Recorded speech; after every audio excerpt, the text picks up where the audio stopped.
jette sagalee jira. Jira jirtu maatiiwwan lammishootu warra Facebook irrattis, TikTok irrattis, Instagram irrattis yookiin immoo Instagram irratti, Internet irratti, Telegram irratti, as YouTube irratti na beektan. Nageenyi kiyya bakka jirtanitti seenaa qaqqabu. Meega nagaa kiyyatti aanseen YouTube channel kiyya warra subscribe godhan hadaraa waaqa sodaadha subscribe godha. Maaliif rakkoon keessa maaliif subscribe godhan? Maal amma kana wal kadhachuun hin barbaachisa ture? Emailii qabaatteetti dirqim gootetti bu'uu kanaaf wal kadhachuun maal amma kana hin barbaachisa ture? Maaliif subscribe namaan godhan? Wal kadhachuun hin barbaachisa Oromoo. Mee ilaalaa murteessaa miti numti Oromoo miiliyoona 60 oltu jira jettan. Jira jenne nutis amannee fudhanne sun dhugaa. Garuu mee maal ta'ame Oromoo miiliyoonni 60 kun haa dhiisuu ta'an hin barbaadu iyyuu miiliyoona 60 hin barbaadu. Maaliif Oromoon kumni 100 mee YouTube channel kiyya kana subscribe naa gochuu dhabe mee? Kun amma nama gadhiisisu sammuu nama gadhiisu ana ta'eef malee. Ana jabaa keessan ta'eef malee kun sammuu nama gadhiisu mee? Ana hin barbaadu shaafu kumni 100 saafu hin barbaadu kuma 100 hin barbaadu miiliyoona 60 hin barbaadu. Oromoon miiliyoona 60 too jiru subscriberii kuma 6 dhabuun nama gadhiisisu kana nama gadhiisisu Oromoo nama gadhiisisu kun sammuu jabaan keessan kun gaafa subscriberii dhabee akkas rakkatu nama naarsu xiqqoo ishee nama naarsu sinitti nagaamu. Yoo emailiin qabdan ta'e daraa waaqa Oromoo nutti hin kobalchiisina. Emailii banadhaatti godhaa subscribe godhaa. Waa tokko illee miidhamtan. Jabaa keessan lammishootuu bi jajjabeessaa bira dhaabbadhaa. Subscribe godhan immoo biraan deemina ilaalaa view godhaa sin fayyada waan sin fayyadu nan gadhiisan. Waa'ee barnoota YouTube kan waan barnoota kompiitara faana wal qabatan kan reaction video adda addaa kan siniin jedhan na daawwadhaa. Ilaalaa comment naa kennaa. Anda dhabaa ta'uu nan danda'a. Yookiin immoo viidiyoon kiyya isinitti toluu dhabuu danda'a. Viidiyoo kiyya kana sirreessi jedhaa comment na godhaa. Yoo isinitti tole immoo quba ishee kanaan pim itti godhaa itti bu'aa. Like godhaa isa jedhan sana jechuudha. Like godhaa. Jaalladheera jedhaa like godhaa. Yoo hin jaallanne immoo hin jaallanne kanatu bade jedhaa comment godhaa. Nan fudhadhan rakkoon qabu sanas.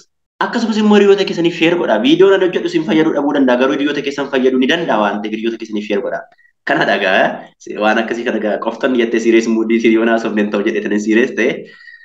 Kanaaf wal biraa dhaabbannu subscribe godhaa jechuun barbaada like share godhaa waa tokko isin hin miidhu. Mee asumaan waa'ee subscriberii kana faana wal qabsiisanii mudannoon qabu tokko isinitti hima.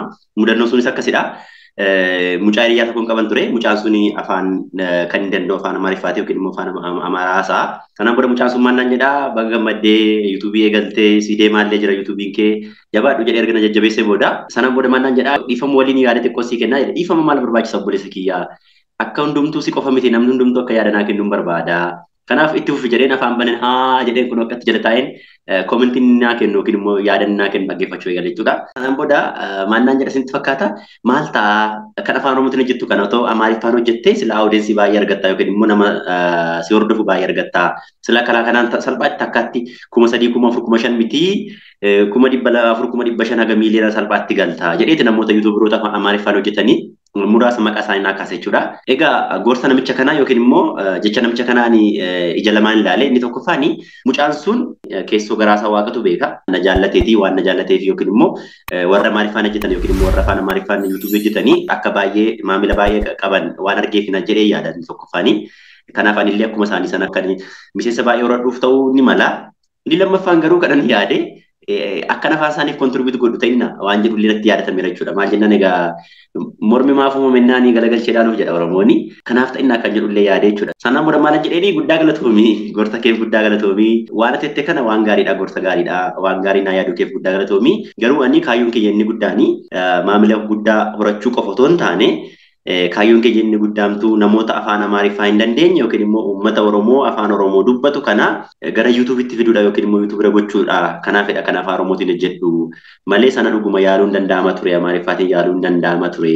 Yoo ta'ellee afaan Oromootiin hojjechuun dhiisu garuu afaan Oromoo fi Amaariffaan wal cinaatti nan hojjedha jedhetanii akkatti namicha kana faana haasa'e jechuudha. Kanaaf ilaalame namni biraan akkatti nama gorsasin immoo warra afaan Oromoo dhageenyu yookiin immoo warra afaan Oromoo dubbannu yookiin immoo warri qomoo tokko taane maaliif wal biraan dhaabbannu maaliif waliin jajjabeessinu emailii bitanii subscribe nama gochuu guddaa ta'e moo maaliif waliin jajjabeessine maaliif waliin deeggaru maaliif wal biraan dhaabbannu.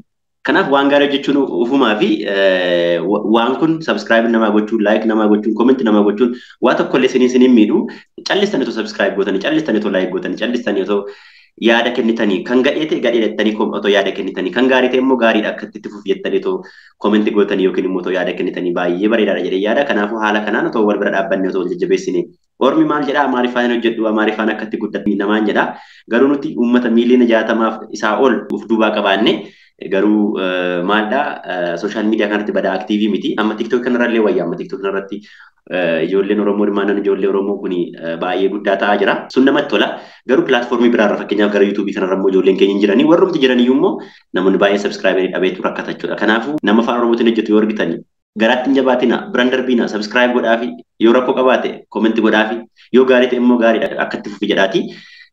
Otoo akkatti wal dhaabbanne jechuun barbaada. Kanaaf hundi keessanii warri viidiyoo kana ilaalaa jirtanii hiriyoota keessaniif sheer akka gootan jechuun barbaada.